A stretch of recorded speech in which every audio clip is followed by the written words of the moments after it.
तो हेलो दोस्तों, स्वागत है आप सभी का हमारे YouTube चैनल एडुलिश में। तो कैसे हैं आप सब लोग? उम्मीद है कि सब बढ़िया ही होंगे। दोस्तों, आप लोगों ने सबसे ज़्यादा डिमांड की थी टेलीग्राम पे पोयम की, तो आज हम वही पोयम डिस्कस करने जा रहे हैं जिसकी आपने सबसे ज़्यादा डिमांड की थी, जिसका नेम है कीपिंग क्वाइट। इस पोयम को पैब्लो नेरुदा ने लिखा है। तो दोस्तों, इस पोयम को डिस्कस करने से पहले हम उन मेन पॉइंट्स को जान लेते हैं जो इस पोयम में जिन पे मेन फोकस रहेगा, जिन चीज़ों के ऊपर पोएट ने मेन फोकस किया है। तो वो 3 मेन चीज हैं। First, the peace and unity. Second one is introspection and the third one, that is the last one, is mutual understanding. तो पहले हम इन 3 मेन पॉइंट्स का सेपरेटली मतलब जान लेते हैं कि इनका मतलब क्या है। तो सबसे पहले इनमें जो टर्म है वो है पीस एंड यूनिटी। तो जैसे कि आप लोग सब जानते हैं, पीस का मतलब शांति और यूनिटी का मतलब एकजुट, मतलब कि हम सबको बिना लड़ाई के एकजुट होकर रहना चाहिए, बिल्कुल शांति के साथ। इसका मतलब ये है। और जो सेकंड वन है, दैट इज इंट्रोस्पेक्शन। उसका मतलब है सेल्फ एनालिसिस, मतलब कुछ टाइम खुद को देकर हमें खुद को भी जानना चाहिए। आप लोगों ने देखा होगा या एक्सपीरियंस भी किया होगा कभी कि जैसे कि कोई आपसे बोलता है कि अपने बारे में कुछ भी 2 मिनट के लिए बोलो, तो आप एकदम से सोचना पड़ता है आपको कि हम अपने बारे में क्या बोले। आपको खुद भी नहीं पता होता कि हमें अपने आप को कैसे इंट्रोड्यूस करना है। ये सब इसलिए होता है हमारे साथ क्योंकि हम कभी खुद को टाइम ही नहीं देते हैं। हम बस जो काम करे जा रहे हैं हम उसे करते रहते हैं। हम कभी अपने ऊपर मेन फोकस नहीं करते हैं कि हम क्या करना चाह रहे हैं, क्या कर सकते हैं। तो इसे ही हम सेल्फ एनालाइज कहते हैं कि हम अपने आप को कभी भी सेल्फ एनालाइज नहीं करते। हम क्या कर रहे हैं, किसी को हार्म कर रहे हैं या खुद को हार्म कर रहे हैं, या फिर हम एक्चुअली में क्या कर सकते हैं, हम क्या करना चाहते हैं, ये सब हम कभी सोचते ही नहीं हैं। बस हमसे जो कह दिया गया या हमने जो देखा हम वो करते रहते हैं। हम कभी भी अपना माइंड एक तरफ फोकस करके या फिर बिल्कुल शांत होकर कभी नहीं सोचते हैं कि एक्चुअली में हमारी लाइफ हम कैसे जीना चाह रहे हैं या फिर हम क्या कर रहे हैं। तो इसलिए introspection, that is self analysement, is very important. And the last one is mutual understanding, मतलब कि आपस में अंडरस्टैंडिंग होनी चाहिए, एक दूसरे को समझना चाहिए हमें। तो ये ही मेन इस पोयम में समझाया गया है। इन 3 मेन बातों पे फोकस किया गया है। तो चलिए शुरू करते हैं और पोयम का लाइन टू लाइन मीनिंग समझते हैं। So the poem starts as, now we will count to 12 and we will all keep still. अब आप यहाँ पे सोचोगे कि वी विल काउंट टू 12 ये क्यों कहा गया है, मतलब इसका क्या मीनिंग है वी विल काउंट टू 12। तो आपने देखा होगा या एक्सपीरियंस भी किया होगा, जब हमारा माइंड डिस्टर्ब होता है या फिर गुस्सा आता है बहुत ज़्यादा, तो काउंटिंग करने से थोड़ा रिलीफ मिलता है, मतलब शांत फील होता है। तो यहाँ पे यही कह रहे हैं कि अब हम 12 तक गिनेंगे और सब बिल्कुल शांत हो जाएंगे, बिल्कुल ही still. The next lines are, for once on the face of the earth let's not speak in any language, let's stop for 1 second and not move our arms so much। तो इसका मतलब ये है कि अर्थ में पहली बार हम सब ऐसा करें कि कोई भी किसी भी भाषा में ना ही बोले, बिल्कुल ही चुप रहें किसी भी भाषा में। मतलब यहाँ पे जैसे कि हम नॉर्मली बोलते हैं, अपने व्यूज़ एक्सप्रेस करते हैं, या फिर साइन लैंग्वेज में बोलते हैं, या फिर टेक्स्ट वगैरह पे भी एक दूसरे से बातचीत करते हैं। तो यहाँ पे ये कहा गया है कि हम किसी भी लैंग्वेज में बात ना करें।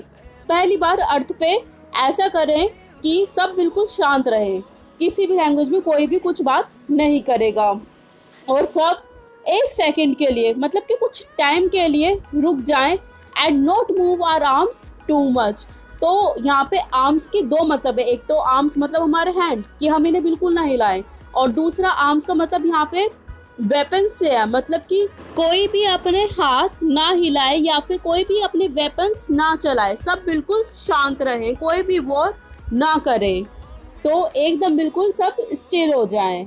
The next stranger is, it would be an exotic movement without rush, without engines, we would all be together in a sudden strangeness. तो यहाँ पे एग्जॉटिक का मतलब है अनयूजुअल एंड इंटरेस्टिंग मोमेंट। मतलब कि जब आप खुद ही सोचो कि पूरी अर्थ एक साथ शांत हो जाएगी, तो ये बहुत ही ज़्यादा अनयूजुअल मोमेंट होगा, पर बहुत ज़्यादा इंटरेस्टिंग भी होगा। तो इस पैराग्राफ में ये बताया गया है कि एक बहुत ज़्यादा इंटरेस्टिंग मोमेंट होगा कि बिल्कुल भी शोर नहीं होगा, ना कोई इंजन की आवाज़ होगी, किसी भी तरह का कोई नॉइज़ नहीं होगी, और हम सब एक साथ होंगे एक स्ट्रेंज वे में। मतलब कि यूनिवर्सल ब्रदरहुड हमारे अंदर जगेगी। जब हम किसी भी काम में बिजी नहीं होंगे, अपने आप को स्टिल रख के सेल्फ एनालाइज करेंगे या फिर इंट्रोस्पेक्शन करेंगे, तो हम एक दूसरे से कनेक्ट होंगे, हम अपने आप के बारे में सोचेंगे, म्यूचुअल अंडरस्टैंडिंग बनेगी हमारे बीच में। तो इस पैराग्राफ में यही बताया गया है कि ये बहुत ही ज़्यादा इंटरेस्टिंग मोमेंट होगा और हम सबके बीच में एक ब्रदरहुड की फीलिंग जगेगी। Now the next stranger is fishermen in the cold sea would not harm whales, and the man gathering salt would look at his hurt hands. इसका मतलब ये है कि जब हम सब लोग इंट्रोस्पेक्शन करेंगे, बिल्कुल ही स्टिल रहेंगे, तो जो फिशरमैन है वो वेल्स को नहीं पकड़ेंगे, मतलब कि वो फिशिंग नहीं करेंगे कुछ टाइम के लिए, तो वेल्स को जीने का थोड़ा और टाइम मिलेगा, वो भी अपनी लाइफ थोड़े और टाइम के लिए जी पाएंगी। और जो जैसे आपने देखा होगा कि समुद्र के किनारे में सोल्ट जम जाती है जब, तो उसे लोग इकट्ठा करते हैं, तो जो मैन वहाँ से सॉल्ट गैदर करते हैं वो अपने हैंड्स को देखेंगे कि उन्होंने अपने हैंड्स कितने ज़्यादा हर्ट कर लिए हैं उस काम को करने में, जो आज तक वो कभी फोकस करते ही नहीं थे, बस अपना काम करते रहते थे। अब वो जब सेल्फ एनालाइजमेंट करेंगे तब वो अपने हैंड्स को भी देखेंगे कि उनके हैंड्स में कितनी ज़्यादा चोट पहुंची है। या फिर जो फिशरमैन है वो भी सोचेंगे कि वो वेल्स को ना पकड़े, उन्हें उनकी लाइफ जीने दे। ऑब्वियस सी बात है, जब हम इंट्रोस्पेक्शन करेंगे तो फिशरमैन जो है सोचेंगे कि वो क्या कर रहे हैं, वो वेल्स को हार्म कर रहे हैं। या फिर जो मैन सॉल्ट गैदर करता है वो भी सोचेंगे कि वो अपने हैंड्स को कितना ज़्यादा हर्ट कर रहे हैं और वो अपने आप को टाइम भी नहीं दे पा रहे हैं। इससे हमारे बीच में म्यूचुअल अंडरस्टैंडिंग बढ़ेगी और हम अपने आप को थोड़ा और अच्छे से जान पाएंगे कि हम एक्चुअली में कर क्या रहे हैं और हम ये करना भी चाहते हैं या नहीं। The next and most important stranger is those who prepare green words, words with gas, words with fire, victory with no survivors, would put on clean clothes and walk about with their brothers in the shade doing nothing. इसका मतलब ये है कि those who prepare green words, words with gas, words with fire, victory with no survivors, मतलब कि जैसे कि wards होते हैं, आपने देखा होगा केमिकल वॉर्ड्स होते हैं, न्यूक्लियर वॉर्ड्स, बायोलॉजिकल वॉर्ड्स। जब भी वॉर्ड्स होते हैं तो क्या होता है, दोनों तरफ की आर्मी को हार्म होता है, दोनों तरफ लोग मरते हैं, बहुत सारे लोग मरते हैं, एक हारता है और एक जीतता है। लेकिन जब फाइनली एंड होता है वॉर का, तब कोई सर्वाइवर ही नहीं बचता उस जीत को एंजॉय करने के लिए, ना जीतने वाली साइड ना हारने वाली साइड, क्योंकि दोनों साइड ही काफ़ी सारे लोगों को हार्म हुआ होता है, काफ़ी सारे लोगों की डेथ हुई होती है। तो यहाँ पे यही बताया गया है, जब हम इंट्रोस्पेक्शन करेंगे, सेल्फ एनालाइजमेंट करेंगे, तो हो सकता है कि हम वॉर भी ना करें। Would put on clean clothes, यहाँ पे क्लीन क्लोथ्स का मतलब दो तरीके से है। एक क्लीन क्लोथ्स का मतलब न्यू बिगनिंग, मतलब कि एक न्यू बिगनिंग करें और आपस में ब्रदरहुड की तरह रहें, या फिर इसका दूसरा मतलब है clothes that aren't strained with blood और मड, जैसे कि वॉर के टाइम पे बहुत ज़्यादा क्लोथ्स जो है गंदे हो जाते हैं ब्लड से या फिर मड से, तो वो क्लोथ्स गंदे नहीं होंगे। गंदे नहीं होंगे का मतलब आपस में वॉर होगा ही नहीं, एक न्यू बिगनिंग हो जाएगी, आपस में लोग ब्रदरहुड की तरह रहेंगे। And walk about with their brothers in the shade doing nothing, और आपस में कोई भी वॉर नहीं करेंगे, ब्रदरहुड की तरह रहेंगे। ये वाला जो स्ट्रैंजा था ये बहुत ही ज़्यादा इम्पॉर्टेंट था, इसमें से डायरेक्ट एक्सट्रैक्ट में से क्वेश्चंस भी पूछ लिए जाते हैं, तो इसे आप अच्छे से कर लीजिएगा। तब अगला स्ट्रैंजा है, what I want should not be confused with total inactivity, life is what it is about, I want no truck with that, if we were not so single minded about keeping our lives moving and for once could do nothing. Perhaps a huge silence might interrupt this sadness of never understanding ourselves and of threatening ourselves with death. तो इस paragraph में poet कहते हैं कि मैं आपसे बिल्कुल ही death like silence नहीं मांग रहा हूँ, टोटल इनएक्टिविटी नहीं मांग रहा हूँ, मैं बस इतना चाह रहा हूँ कि आप लोग सिंगल माइंडेड होके ना सोचें, मतलब कि बस अपने फ़ायदे के लिए, अपनी डेवलपमेंट के लिए और सबका नुकसान या फिर एनवायरनमेंट का नुकसान ना करें, आपस में म्यूचुअल अंडरस्टैंडिंग रखें। और ये सब कब हो पाएगा? जब हम इंट्रोस्पेक्शन करेंगे, सेल्फ एनालाइज करेंगे कि हम अपने फ़ायदे के लिए किन किन चीज़ों को नुकसान कर रहे हैं। जैसे कि हम अपने ही डेवलपमेंट के लिए फॉरेस्ट काट देते हैं, तो उससे भी हम एनवायरनमेंट का नुकसान कर रहे हैं। तो जब तक हम अपने आप को सेल्फ एनालाइज नहीं करेंगे, हम ये नहीं समझ पाएंगे कि हम क्या कर सकते हैं और क्या कर रहे हैं। तो self analysis is most important thing.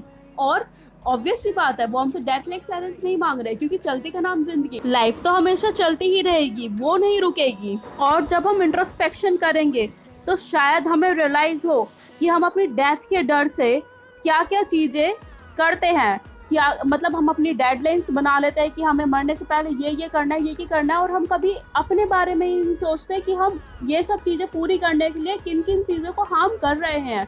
तो जब हम इंट्रोस्पेक्शन करेंगे, सेल्फ एनालिसिस करेंगे, तो हमें रियलाइज़ होगा कि हम डेथ के फियर में कितनी सारी चीज़ें गलत कर रहे हैं, और हमें सैड फील होगा कि हमने कभी खुद के लिए कुछ सोचा ही नहीं, हम अपने आप को कभी समझ ही नहीं पाए कि हम क्या कर रहे हैं और क्या करना चाह रहे हैं।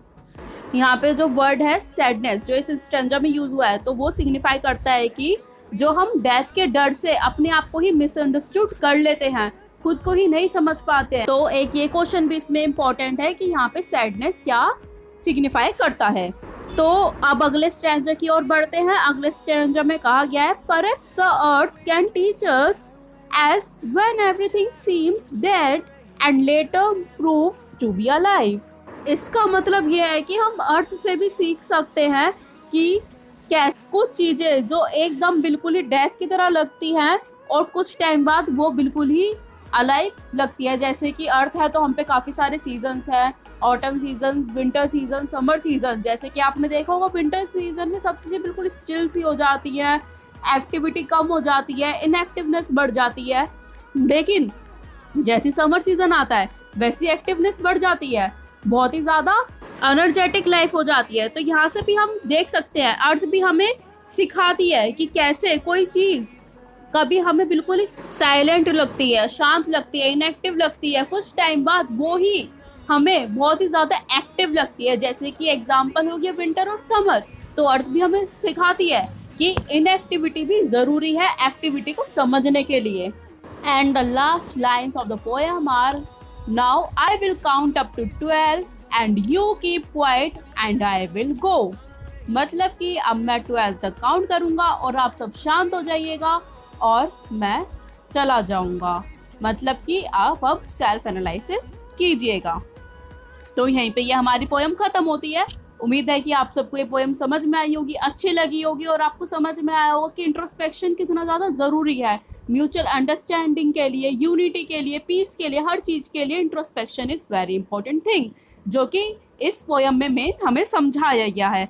तो दोस्तों, अगर आपको समझ में आया हो और अच्छा लगा हो तो चैनल को सब्सक्राइब करना ना भूलें, और हाँ, साथ में बेल आइकन को भी दबा दें। और ज़्यादा से ज़्यादा अपडेट्स के लिए मुझे टेलीग्राम और इंस्टाग्राम पे फॉलो करें, लिंक डिस्क्रिप्शन में है। और मुझे कमेंट करके बताएं कि आपको नेक्स्ट वीडियो कौन से टॉपिक पर चाहिए। तो फिर मुलाकात होगी आप लोगों से अगली वीडियो में। तब तक के लिए tata, good bye, take care.